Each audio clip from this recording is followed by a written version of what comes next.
Hallelujah.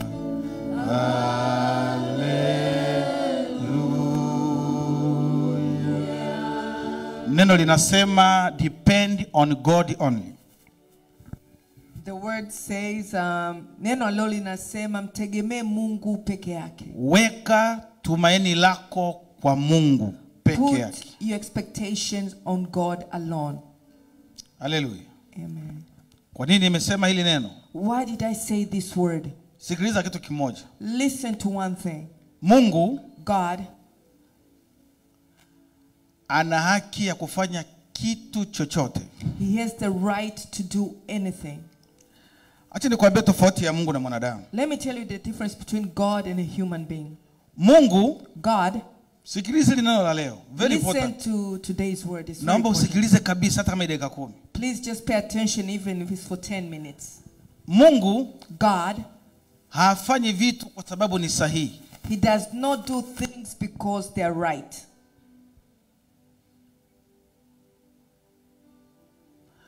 Mungu anafanya vitu, hafanyi vitu kwa sababu vitu ni sahihi. God does not do things because things are correct or right. Lakini kila anachofanya ndio sahihi. But whatever he does is right. Mwanadamu, A human being, ndiyo amewekwa kwenye hiyo nafasi kwamba unaweza kufanya kitu sahihi na kitu wrong. a human being is the one who's put in a place that you can do something that's right and something that is wrong. Kwa sababu ya dhambi. Because of sin. Mungu, God, hafanyi vitu kwa sababu ni sawa. God does not do things because they are right. Lakini kila anachofanya But whatever he does ni sahihi. is right. Hallelujah. Hallelujah. Unaona ukuu wa Mungu ulivyo hiyo sehemu kwanza? You see how big God is just in that part. Kwa hiyo chochote ambacho yeye anafanya Whatever he does ndiyo sahihi. is right. Somo la leo Today's scripture linasema hivi. says this. Weka tumaini lako kwa Mungu peke yake. Put your hope in the Lord alone. Kwa nini? Why? Kwa sababu kila ambacho yeye anafanya Because whatever he does ndiyo sahihi. is right. Hallelujah. Amen. Biblia inasema hasira ya Mungu ikawaka. The Bible says the wrath of God came upon them. Hasira ya Mungu haina makosa. The wrath of God does not have a wrong. Neno linasema The word says hasira ya mwanadamu. the anger of a person. Si mnajua hivyo? Yes. Kwa hiyo unaweza kuona hasira ya mwanadamu na hasira ya Mungu zote ni hasira, lakini kwa nini ya Mungu haina makosa? You can see that the anger of man and the anger of God is still anger, but why is God's not wrong? Kwa sababu kila anachofanya ndiyo sahihi. Because whatever God does is right. Sisi Us, tumewekwa kwenye mabano kwamba unaweza kufanya kitu sahihi ama wrong. we are put in this box that we can do something that's right and something Ndiyo that's wrong. maana msamaha, neno msamaha ulizaliwa. That's where repentance was born. Msamaha Repentance huko pale is there kwa sababu ya mwanadamu tu, because of man alone, sio kwa sababu ya Mungu. not because of God. Ili msamaha uwepo, In order for repentance to exist, lazima kuwe na makosa. there has to be a wrongdoing. Ndio maana nimesema weka tumaini lako kwa Mungu tu. That's why I said put your hope in God alone. Sasa, Now, kwa sababu kila anachofanya ndio sahihi. because whatever God does is right. Kile ambacho unaona Mungu amekutendea ni kibaya kwako, kwake ni sahihi. When you think that what God has done to you is wrong, to him it is right. Na reverse sasa. Now I'm reversing what I'm saying. Sasa hata kama Mungu Now, even if God amekaa kwenye position ya kwamba kila anachofanya ni sahihi, that whatever he does is right, lakini kuna wakati but there are times pia hafanyi kila kitu, he does not do everything kwa sababu ana chumba cha rehema. because he has room for forgiveness. Haleluya. Amen. Ndio maana Mungu alisema That's why God said mawazo ya mwanadamu tangu jana wake ni mabaya. that the thoughts of man since he was young, they are bad. Kwa sababu hiyo, Because of that, sitaangamiza mwanadamu na gharika tena. I will not destroy man with the flood again. Haleluya. Hallelujah. Na akaweka ishara ya kumwambia Nuhu kwamba nitakapopata hasira nikiona rainbow itanikumbusha kwamba mimi sitafanya hili jambo, lakini uwezo kufanya nao. That's when he told Noah that when I see the rainbow, I'll remember not to destroy the earth again. Sign ya rainbow, The sign of the rainbow, sio kwa sababu ya hawa ndugu zetu wengine. it's not because of the other people. You understand? I think you understand what I'm saying. Wanapotosha maandiko. They are just destroying the Ni scripture. sahini Mungu aliiweka Rainbow is a sign that God put. atakapopata hasira ya kumwangamiza mwanadamu. That's when he gets the wrath to destroy man. Akiona ile ishara ya rainbow, When he sees the rainbow, atakumbuka. he will remember. Kwa nini? Why? Ana nafasi ya huruma Because he has room for mercy kwa mwanadamu. for man. Kwa sababu gani? Why? Mwanadamu ndio kiumbe pekee nilikuhubiria Because I told you that man is the only creation kina thamani mbele ya Mungu. that has value in front of God.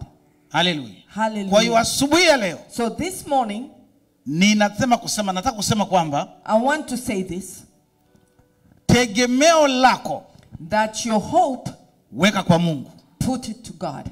Haleluya. Hallelujah. Soma kile kitabu cha Joshua, Let's read the book of Joshua, sura ya kwanza mstari wa 2, wa 3 na wa 5. chapter 1, verse 2 and 3. Chapter 1 verse 1, verse 2, yes, verse 2, 3 and 5. We're going to read Joshua chapter 1, verse 2, 3 and 5. Haleluya. Hallelujah. Sasa Now, Moses anapewa kazi na Mungu ya kutoa taifa la Mungu katika nchi ya utumwa kuwapeleka Kanaani. He's given the work of God to take them from the captive land to Canaan. Walipofika njiani, When they got on the way, Mungu akamwambia Musa, utaiona Kanaani lakini hautafika. God told Moses that you'll see Canaan, but you will not get there. Musa alipokufa, When Moses died, Mungu akamuinua Joshua. God brought up Joshua. Akamwambia Joshua, God told Joshua, Musa hayupo, Moses is no longer. umebaki wewe. You are the one who's remaining. Mungu anamwambia Joshua, God is telling Joshua, kwa sababu wewe because of you, utafanya kazi ya kuingiza wana wa Israeli katika nchi ya ahadi. because you are going to have to do the work of taking the children of God to the promised land. Mungu anamwambia hivi, God is telling him this, popote utakapokanyaga nyayo, that wherever you put your foot on, nimewapa. I've given to you. Haleluya. Hallelujah. Mungu anamwambia Joshua God is telling Joshua kwamba kwa sababu hiyo, that because of this, popote utakapokanyaga, that wherever you put your foot on, nimewapa. I've given to you. Anasema mstari wa 5, He's saying in verse 5 hakuna mtu that there will be no one atakayesimama mbele yako. that will be able to stand against you. Sikiliza, Listen, siku zote every day za maisha yako. of your life. Joshua anaingia Kanani, He's entering Canaan na wana wa Israeli with the children of Israel, mwaka wa 405. the year 405. Baada ya kuingia Kanani mwaka wa 405, After entering Canaan the year 405, Joshua anakuwa kiongozi wa Israeli kwa miaka 20. Baadaye Joshua anakufa. Joshua becomes the leader of the Israelites for 20 years, then later he dies. Baada ya Joshua kufa, After Joshua dies, wana wa Israeli the children of Israel, wakaanza kuongozwa na watu wanaitwa waamuzi. they started being, the judges started leading them. Ndio akina Deborah alikuja hapo, That's when you have the Deborahs kina Samson. and Samson. Sasa kwa nini Mungu alimwambia Musa? Why did God tell Moses?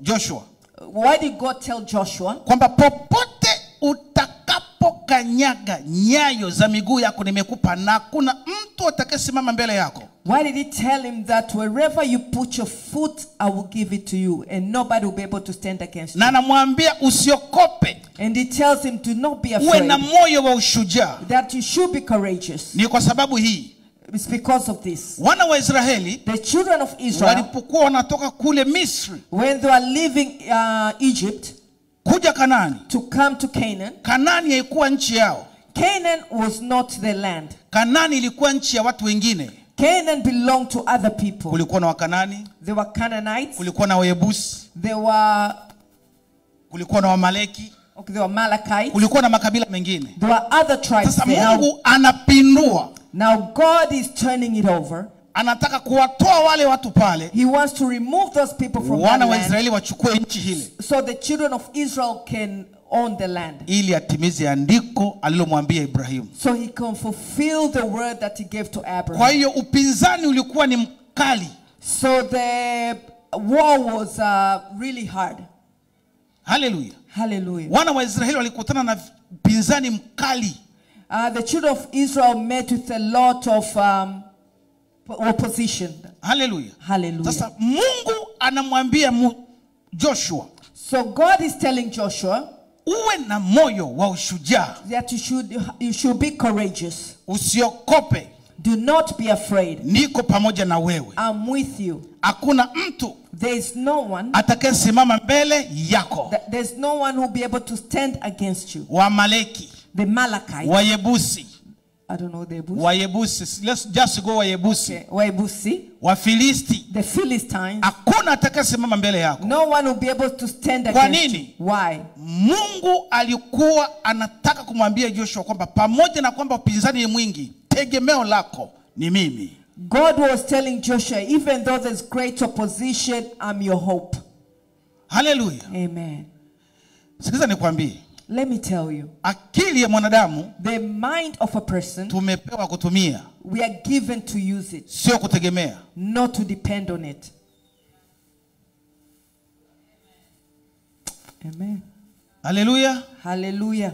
Umepewa akili kutumia, God- sio kutegemea. God has given you the brain to use, not to depend on it. Sasa wengine wakishasoma sana, So some people, when they're very educated, anakuwa anadepende kwenye elimu yake. they start depending on their education. Haleluya. Amen. Ukisha tu tegemea elimu yako ujue yudani.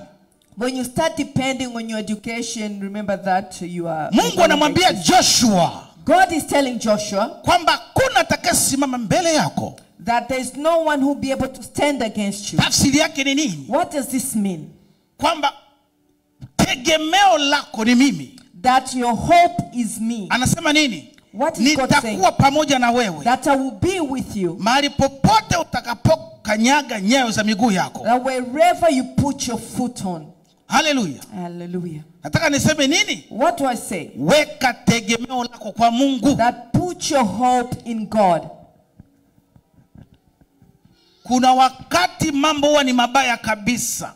There are times when things are really bad. Hali inakuwa mbaya. When situations get worse. Uchumi unakuwa ni mbaya. When your finances are bad. Wanadamu wote wanakukimbia. Or everybody runs away from you. Wanakupa majina. They're giving you names. Amelaaniwa. He's cursed. Inaonekana siku hizi haombi. He sees these days they don't Ni pray. asili ya mwanadamu. That's the nature of man. Haleluya. Hallelujah. Siku utabarikiwa. The day that you're blessed, Tena wanabadilika. they change. Inaonekana alikuwa anaomba sana. They start saying maybe he was praying a lot. Inaonekana ile shida ilimfunza. I think that trouble really taught him something. Hiyo ni asili ya wanadamu That is the nature of man, kuongea. to talk. Sasa makosa makubwa tunafanyaga sisi The biggest mistake that we do, tukishasoma, once we're educated, tunaweka mategemeo yetu kwenye elimu. we put our hope and expectation on the education. Unakwenda kufanya interview, You go into the interview, unasema lazima tu nitapita, elimu nilionao lazima nitapita. you say that with the education level I have, I will pass. Haleluya. Hallelujah. Makosa tulio nayo, The problem that we have, tunaweka mategemeo kwa vitu vya material ya dunia hii. That we put our hope in the material things of this world. Sasa, Now, kitu kimoja kinatutesa. one thing that's really torturing us, Asilimia za sisi kumtegemea Mungu ni chache. our hope, the percentage of our hope on depending on Lord is very low. Acha nikwambie, Let me tell you, mwanadamu a human being ni roho ya Mungu. is got the heart of God. Ndio maana unaona That's why you see, hata kama mtu ni mbaya namna gani, kuna kale kitu kadogo ka kimungu kanakuwa ndani yake. it doesn't matter how bad a person is, there's this nature of God in them. Haleluya. Hallelujah. Ndio maana unaweza kuwa mtu anaweza kuwa ni mbaya kabisa, anaua, anavuta bangi, lakini baadaye unakuja anaokoka, anaanza kuwa mhubiri. That's when you see somebody is a murderer, they smoke weed, but later somebody is born again, they start preaching the gospel. Kwa nini? Why? Dhamiri ya Mungu yuko. Because the nature of God is in them. Lakini sasa, Now, level ya sisi kudipendi kwa Mungu the level of us depending on God ni chache sana. is very low. Na huo udogo And that ndio smallness unafanya watu wasiwe na imani. is what makes people not have faith. Bwana asifiwe sana. Praise God. Level ya sisi kutegemea Mungu The level of us depending on God, ni fupi sana. it's very little. Ndio maana unaona kule That's why you see on the other side. Shushani Ngomeni. Shushani Ngomeni. Oh, Pastor. Okay, when he says I'll translate. Kule Iraki, In Iraq, wakati wana wa Israeli the children of Israel, wamewekwa kwenye maagano ya kuuawa, when they are put in a covenant that they're going to be killed, Mordekai Mordecai, akajua ile siri, he knew the secret. akamwambia Esther, He told Esther, yule msichana Esther the girl, alisema hivi, Esther said kwa this, sababu niko kwenye position hii, because I'm in this position, nitaitumia. I'm going to use it. Kama ni kufa nife. If I die, let me die. Anataka kwenda kumuona mfalme kinyume cha sheria. She wants to go and see the king outside the law. Neema Grace, ina nguvu kuliko sheria.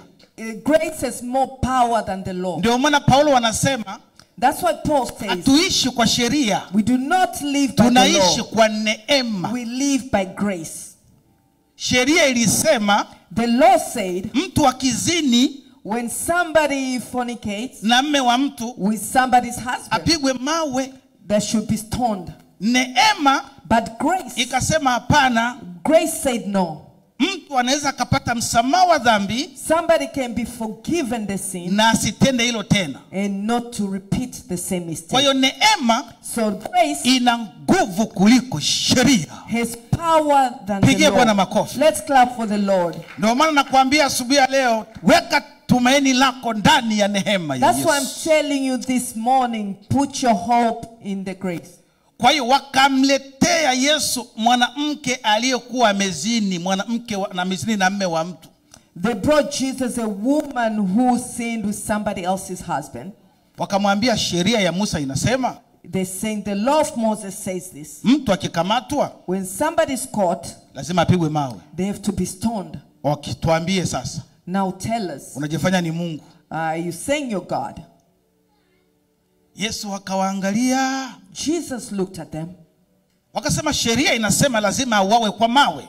The law says they must die by the stone. Yesu akawaambia hivi, Jesus told them ni this. kweli. It is true. Sasa na mimi nataka niwaulize ninyi, Now I want to ask you, kama unajiamini leo kifo utafika mbinguni una dhambi, mpige huyo mawe. he says, if you believe that if you die today, you go to heaven, stone this woman. Kama unajiamini kabisa kwamba tangu Monday mpaka Friday hujatenda dhambi kabisa dhambi yoyote, mpige mawe. If you believe that from Monday to Friday you have not sinned, go ahead and stone this woman. Yesu alifungua macho hivi, akaona hata huyo. Jesus looked up and Kwa he nini? did not see no man. Tumepungukiwa sisi wote. Biblia inasema kwamba tumetenda dhambi na kupungukiwa na utukufu wa Mungu. The Bible says that we've all sinned and fallen short the glory of God. Neema Grace, ikamwokoa yule dada. Grace saved the lady. Sheria ingemuua, The law would have killed her, lakini neema ikamwokoa. but the grace saved her. Yesu akamwambia, Jesus told her, nenda, go, lakini but usitende dhambi tena. sin no more. Kwa hiyo neema So grace haimpatii mtu uhalali wa kuendelea kutenda dhambi kwa sababu inasamea. Neema inakupa nafasi ya pili ya wewe kutokufanya kile kitu. So grace does not give you the right to repeat the sin, but grace gives you the right to sin no Sasa more. Esther But Esther, akagundua hiyo siri, she knew the secret. akaenda kwa Mungu, She went to God. akamwambia, kwa sababu ninakujua It's because I know you. wewe ndio tegemeo langu, You are my hope. wewe ndio tegemeo letu, You are our hope. ninakwenda kuvunja sheria kwa mara ya kwanza. I'm going to break the law for the first time. Akafunga siku 3. She fasted for 3 Kwa nini days. alifunga? Why did Esther fast? Alifunga ili akaongee na anayemtegemea. So she could go and speak to the one that she puts her hope in. Hallelujah. Hallelujah.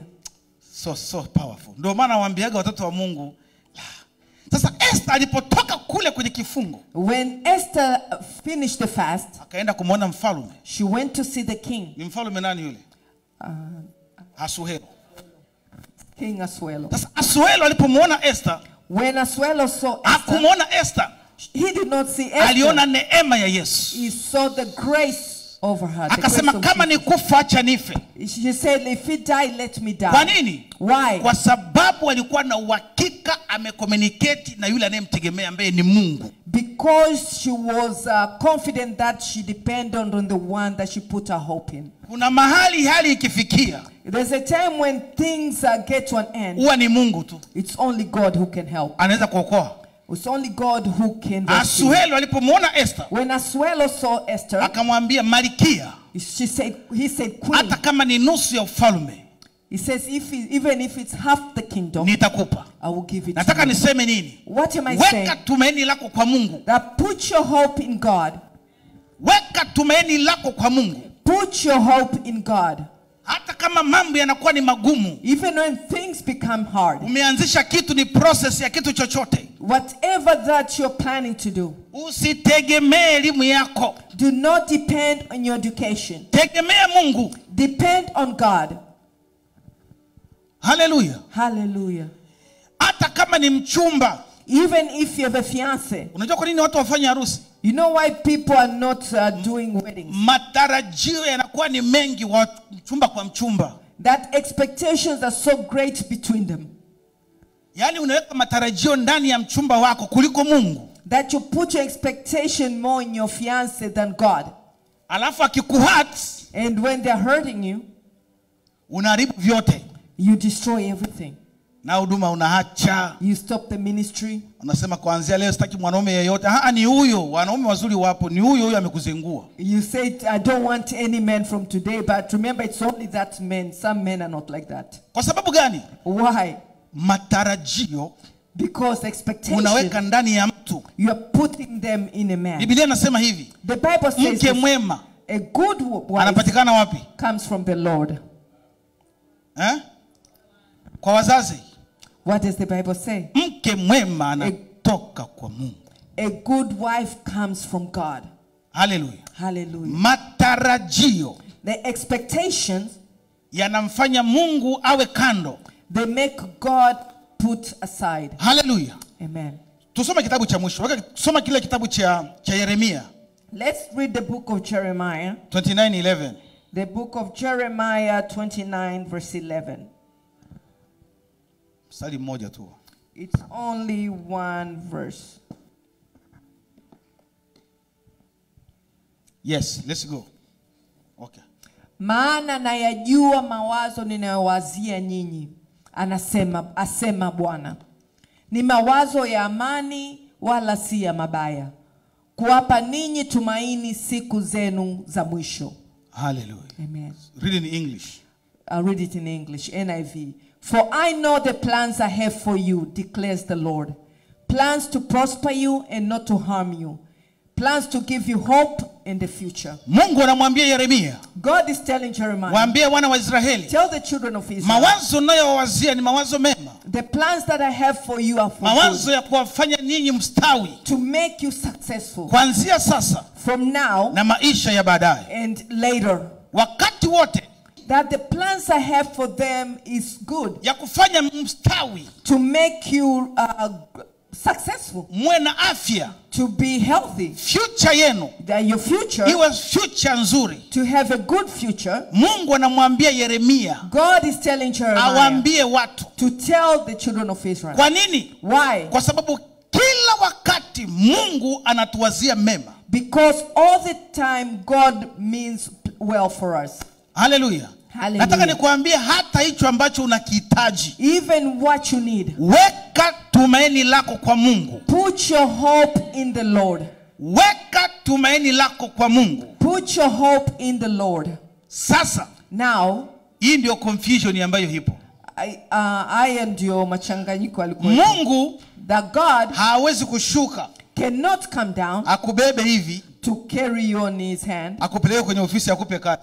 to take you to an office to give you a job. Hawezi kumuona Mungu hivyo. God will never Sasa do that. ukiweka tumaini kwa Mungu, But when you put your hope in God, kitu Mungu anafanya, what God does, huwa anakwenda kuongea na mtu, he goes and speaks to somebody. anatumia watu. God uses people. Haleluya. Hallelujah. Acha nikwambie kuna tofauti mbili hapa. There are two differences here.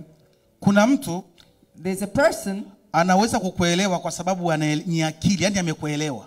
who can easily understand you because of the mind. 'Cause they're Umemwambia smart. kitu, If you tell them something, amekuelewa. they understand. Kwa hiyo amekuelewa kwanza ndani ya akili. First they understand you in the mind. Alafu anakuambia nitakusaidia. Then they tell you, I will Mungu help you. afanyagi hivyo. God does not do that. Mungu akituma mtu kwako, When God sends somebody to you, huwa anagusa moyo. usually God touches the heart. Unaelewa ninachosema? Do you understand what I'm saying? Ndio wale watu wanakuambia nitakusaidia alafu katikati anapotea. These are the people who tell you, I'll help you, then later Kwa exit. sababu wameelewa kwa akili. Because they understood with their mind. Lakini mtu anayeletwa na Mungu, But somebody who's brought by Mungu God, huwa anagusa moyo. God usually touches the heart. Msaada unaokuja kwa mwanadamu ambaye ameguswa moyo na Mungu huwa ni msaada wa uhakika. The help that comes from a man who's touched by God, usually it's assured. Kuna tofauti kubwa sana kati ya understanding ya akili na moyo. There's a big difference between understanding of the mind and of the heart. Ndio maana unaona That's why you Daudi see alifanya dhambi mbaya, that David sinned. mbaya kuliko wafalme wote wa Israeli. He did a great sin more than Lakini any Mungu king. aliangalia moyo wa Daudi, But God looked at the heart of David. akasema moyo wa Daudi He said the heart of David ni moyo wa ajabu, is a very strange na heart. atakayegusa Daudi And whoever touches amegusa David, mboni ya jicho. he's touched the ball of my eye. Moyo. The heart. Samueli Samuel, anatumwa kwa nyumba ya Yese akachague mfalme. he's sent to the house of Jesse to look for a king. Yeye akatumia akili He used his mind kuchagua mfalme katika watoto wa Yese pale. to look for a king among the children of Mungu Jesse. akamwambia no, And God told him no. usitumie akili. Do not use your mind. Pale pale Right there, Mungu akaanza kuwasiliana na Samuel. God started speaking to Samuel. Akamwambia wewe unatumia akili sahihi. Don't use your brain, don't use. Mimi naangalia moyo. Hao wote wako hapo. Hakuna mfalme, hayupo. God told him right there, do not use your brain. Among these children here, there's no king. Ndio Samuel akashtuka. That's when Samuel was like, Akamwambia Yese, watoto wako ndio hawa wote. and I told Jesse, these all your children. Akasema kuna kingine sijui kama utakakubali, kingine kanachunga kondoo huko, kingine kado kafupi hivi, kanito ka Daudi. Mungu akamwambia Samueli, hako. That's when Samuel Pigia Bwana says, do makofi. you have any other children? He says, yeah, there's this little one. I'm not sure Mungu if it's the one. anafanya kazi na watu moyo, so akili, moyo. God works with people's hearts, not the mind.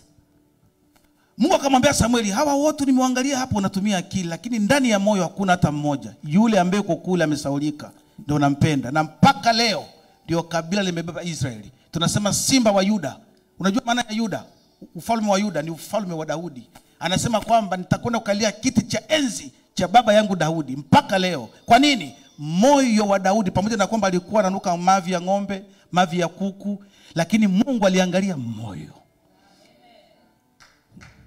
God looked at David's heart, because among all that's when you see the Lion of tribe of Judah. That came from David's tribe. Sasa unapoweka tumaini kwa Mungu, when you put your hope in the Lord, Mungu atakuletea watu ambao yeye kwanza amewagusa moyo. God will bring people that He's touched their hearts. Mtu yeyote anayefanya kazi ya Mungu kwa miamko, anyone who works for the Lord with just excitement, kwa sababu anajua kupiga gitaa sana, because they know how to play the guitar so hawezi much, kumtumikia Mungu. they cannot serve God.